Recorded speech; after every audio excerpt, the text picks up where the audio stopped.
So I just finished talking about, well, I didn't finish it, but I was talking about the Frenches that had got lynched, or maybe the trenches. Benjamin French and Molly French had got lynched in Gallatin County in Warsaw in 1876 on May the 3rd. And this article here, at the very last bit, it says that they were bad characters. It is probable that no steps will be taken to discover that the participants that did the hanging, and no steps ever were. Well, what's so unfortunate about that is you actually had John Brown, A. Kirby, Charles Wood, and Sheriff R.H. Morrow, who followed the trail from the horse trail from the jail up to Jim McDonald or J.H. McDaniel's property. So they knew that whose property that it actually found on, and that should give you all the indication. Why'd you let these people, hanging on? Who were they? And just keep on pressing. It's almost certainly that people knew who these fuckers were. These motherfuckers had instigated a fucking race riot in 1866, right? In 1866, the fucking Ku Klux Klan, the Gallatin County Ku Klux Klan, had made 200 black people swim across the Ohio River. They were whipping them. They were stealing their property. This is 66, so it's 1 year after the well, it was a revolution, right? But it was the Civil War was over. And so you have Benjamin and Molly French. Benjamin's 35 years old, and they had some stupid fucking reason, but really it didn't add up. I don't believe that shit. I don't believe that. So then you had the race riots by the Gallatin County Ku Klux Klan in 1866, and then you have in 1871 the lynching of Abijah Gridley. So that's 1866. 5 years later, 1871, they murder Abijah Gridley, and then in 76, another 5 years later, they murdered Benjamin and Molly French. They said maybe Trench. Some of these names are like off. They had said J.H. McDaniel or Jim McDonald, so they was slightly off, but they're not 100% precise with some of these names. But you have these three incidents. You got a race riot, you got a lynch, and you got a lynch in the span of 15 years, and these are the ones that are reported. So, and then with the race riot, it just says that they're whipping and stealing property, and then 200 blacks are swimming across the river, and they said that it was hundreds of white men. So, 500s. Actually, they said 500 white men, right? All fucking clad in fucking disguise. The goddamn Ku Klux Klan. They're not fucking brave. It takes, 500 people just to fucking kill one or two people. But eventually, the race riot in 1866, the Gallatin County race riot was able. The number is estimated, of course, 200. But the race riot pushes 200 black people across the river. Then there's a lynching, and then there's another lynching. So really, black folks aren't welcome in Gallatin County, and neither are the white people who think that black folks are people. And, I don't want to hate on all white folks, because really why the Ku Klux Klan was able to survive so long in America was that good whites were too scared to stand up to them too. The Ku Klux Klan are fucking gun-toting fucking psychopaths, and you get in their way. If you get in their way of the hatred of black folks, that hatred will just steamroll right on over you. So that's Ben and Molly French, they got hung. There's one more article about it, so I guess I want to mention it. Yeah. Okay, so this last article, Mob Murder. This is a bloody night's work at Warsaw, Kentucky. Judges Lynch's last sentence and how it was executed, how a husband and wife took their last swing from the same tree. Special correspondence from the Enquirer. Warsaw, Gallatin County, May 5th, 1876. Situated, oh man, I've already read this, haven't I? An aged man, respected. Oh no, there's a little bit more to this. Okay, there's way more to, wow. Okay, good. This is going to be all about the lynching of the Frenches, okay? And, a lot of times masters take their names. I wonder if there was like a French, white Frenches that had given them names. Same with Gridley. We got Gridley Hill, and they lynched Abijah Gridley, and we know a bunch of Gridleys came out of Gallatin County and had fled and left, and, so yeah, I don't know if there's the namesake carries on or not, if that has any connection to any Gridleys or Frenches alive today. Okay. A strange personal coincidence to this story is right here.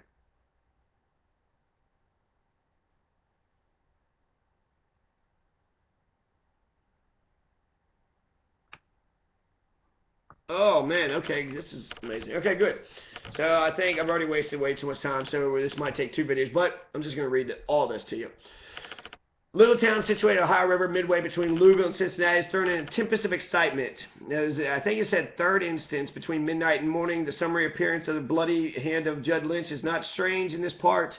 And you know, here's the fucking thing. So Lake Jones, an aged and respected Negro, lived with his cousin Molly French and her husband. So they lived together. They said that they invited them, so they actually lived together. And Molly French and her husband Benjamin, in an old miserable-looking building called the Malt House, commonly called the Malt House.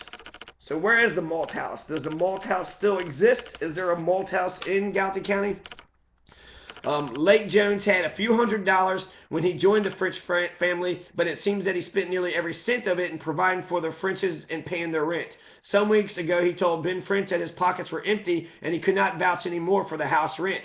This, it is said, led to disagreements between the parties. Lake stopped boarding with the Frenches and provided for his own meals. On Wednesday, April 19th, so, you know, this is 2 weeks beforehand, Lake went as usual to work on a farm and returned in the evening as healthy and fresh as ever. On that evening, he was invited by Molly to take supper with him, which he did. About half an hour later, he began to feel unwell, vomiting blood and complaining of a burning pain in his stomach and bowels. He soon got sick that he threw himself to the floor and rolled about in a great agony, crying for help and calling for a physician. Frenches must have heard every word he uttered, but took no notice of his cries until an hour later some neighbors helped him into his bed and called Dr. Robinson, who found that the sickness of Lake developed all the symptoms of arsenic poisoning. Lake died on Saturday morning, April 22nd, after the most severe agony. So April 22nd was when he dies. So 3 days later, does arsenic poisoning take 3 days? Could black folks get a hold of arsenic poisoning? And it could somebody else have done it too and then planted it on them? So this is just what's being reported, right? So, okay, so David French, let's see. Judge Brown of the county court ordered investigation was held on Monday, April 24th. It's found that Ben French had procured 1 ounce of arsenic at Vance's drugstore a few days before, saying that he wanted to kill rats. Statements first denied by Benjamin, but afterwards he admitted to buying the poison, but added that he bought it for his father and carried it to his father's house. David French, father of Ben, was called next and denied that he ever had arsenic in his house or that Ben had left the poison there. So, you know, Judge Brown, they're saying that there was like some sort of fucking questionnaire and some sort of fucking court case and shit. And so David French is his father, and David French says he didn't know anything about the arsenic that had been bought, you know, the rat poison. So Molly French admitted on cross-examination that her husband procured the arsenic but said he had not used it for any purpose. She pretended to search for the paper about the house but was unable to find it. It was further shown that Molly French tried to escape to save evening in company with Place Reston, a roustabout with whom she had improper intercourse for some time. Jesus Christ. Okay, so Place Reston is also another, I guess, black person or maybe white person or something. So Molly French was trying to run away with Place Reston. Let's see, where am I at here? So, the post-mortem examination by Dr. Robinson showed all the symptoms caused by a strong dose of arsenic. Upon these suspicions, Ben French and his wife were arrested April 24th by order of Judge Brown. The charge of murder was placed on them. They were put in the same cell in Warsaw jail. It's proposed that John Brown should arrest the Negro Place Reston also, but the judge refused to do so as Reston had evidently nothing to do with the killing of the old man. So he was a Negro. So he's... Okay. If Reston had been arrested at the time, he would have undoubtedly been fallen the victim also to the lynchers.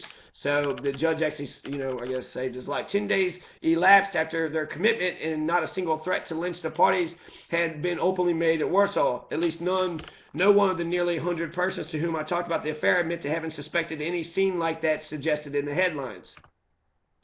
It was a brilliant night, that of Wednesday last. The moon shone brightly and was nearly as light as day. 3 young men at the Brown Hotel who attend to the express business and were the only parties awake at the time heard the noise of horses trotting about the streets and at the same time some strange signals. So again, Brown Hotel. Where is the Brown Hotel? I don't know of any Brown Hotel in Warsaw. So the strange signals. They peeped out the window and they perceived a disguised man on horseback in the middle of the square in front of the courthouse. So, disguised man, horseback in the middle of the square in front of the courthouse. Next corner, a party of 5 or 6 men were halting. Suddenly, the man at the courthouse square called out, "All ready," and the whole party moved up toward the jail building, which was a small one-story brick back of the courthouse. So right behind the courthouse was where the jail was at. A brick building, one-story brick building. The 3 young men at the hotel suspected that the strange party intended to break into the bank next to the hotel, but as the man rode further up, this suspicion weakened. They paid no further attention. About 10 minutes past 1 o'clock, the jailer, Joseph Wilshire,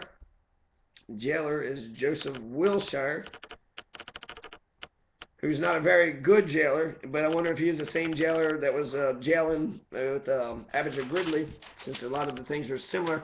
A venerable, old-looking chap whose grim and grave looks are more threatening than his small and feeble frame, and who lives about 150 yards from the jail, was awakened by knocks on the front door and back doors and calls, "Get up, Uncle Joe, take your keys. We bring a prisoner from the country." Uncle Joe got his keys and came out the back door. He was met by 2 disguised men who presented pistols and told him to keep quiet. He shut the door in their faces, opened the front door, and was immediately seized by 6 or 8 armed masked men, who ordered them under the penalty of death to go with them to the jail door. There were 6 or 8 more of the party were waiting. So it just seems like they just keep on multiplying. They're fucking cockroaches. It looks like there's about like 20 or so men under the penalty of death. So poor Uncle Joe was overpowered by fears. He hardly knew what else to do than obey. He opened the jail door. But this is different than the other reports. The other reports had said that they had tried to get it from her, and then eventually they got it from his wife. So actually, this motherfucker, Joseph Wilshire, was opening the fucking door, and inside the door to the cell room. At last, the door of the cell in which the victims of this tragedy were both sound asleep. The leader of the gang woke him up and told him, "We will take you from this prison to another one." Benjamin French answered, "I thought we were going to be tried by a civil court." These were the only words exchanged at the jail. The woman did not say a word, and without offering the slightest resistance, without a cry or sigh, both prison followed their hangmen like sheep led to the slaughter. 2 minutes later, the party, except 2 men who remained to guard the jailer, rode away at a lively speed, having put their prisoners upon horses, which they seemed to have brought along for this special purpose. About 20 minutes later, the jailer was told by his guards to go home, which he did, and thus ends his story about the ugly affair. The 3 young men who mentioned before, John Brown, A. Kirby, and Charles Woods, heard the 2 guards also right away, and this renewed their suspicions. They made an inspection on the premises and found the jail door open and the prisoner's guard. At once notified Sheriff R.H. Morrow, and at daylight these 4 gentlemen followed the traces of the horses used by the lynchers. Traces, so they waited till daylight, right? So shit, what the fuck is going to happen then? They know they're already fucking dead. They should have actually gone, hot on the trail. Shit. So they led to the farm of Jim McDonald, about 3/4 of a mile above the town, where on an isolated tree they found what they were searching for. Corpses of Ben and Molly French hung close together in 2 different branches, same tree, body of the man nearly touching the ground, while the woman hung 18 inches above the green sward. Fresh morning wind was playing with the long clothes of the woman. It was a ghastly spectacle. The whole body of the man swung softly on the branches. The eyes of the wretches stared wildly from their sockets. The mouth of the woman was open to its full capacity, while the man's tongue, covered with blood, hung out of the mouth like that of a dead dog. There was some grass on the knees of his pantaloons, as if he prayed, called for mercy. Only 1 5-cent piece was found on the body of the man. So they found a nickel, right? Who did this most horrible deed? People of Warsaw think that some of Lake Jones' farmer neighbors came over from the district of Glencoe to revenge the murder of their former friend. Other declares that the mob consisted only of Negroes. Right, because that makes sense, right? They're gonna kill their own. The few that were remaining after the fucking race, right? They're gonna kill their own. Fucking white people, man, they got some fucking nerve. The latter theory is hardly plausible, take consideration how promptly and business style the lynchers acted, also on a white person's farm and shit. So maybe the neighbors that came over and did it, but probably the fucking Ku Klux Klan that killed Abijah Gridley, and probably the motherfuckers that had initiated the race riots were there was a Ku Klux Klan. Like, what the fuck? The thing worked like a clock. It was done in about 35 minutes. Mr. Wilshire thinks that the majority of the mobbers were white men, yet he's so frightened he couldn't give a clear statement of what he saw. All right, that's great. There's no possibility of prosecuting the perpetrators, even if there's a desire for it, which it seems it's not the case. Everyone in Warsaw seems satisfied that the Frenches deserve their punishment. French always enjoyed a bad reputation. Ben was well-known chicken thief, which in this part of the country ranks next to being a horse thief. Next, John Hunt Morgan was known as a horse thief, and he was also the thunderbolt of the Confederacy. So, a horse thief, right? A chicken thief. These motherfuckers, man. And they had been suspected long ago committing several murders by poison, right? They've been killing people by poison the whole time, and this is the first time they got them. Bullshit. Oh my God.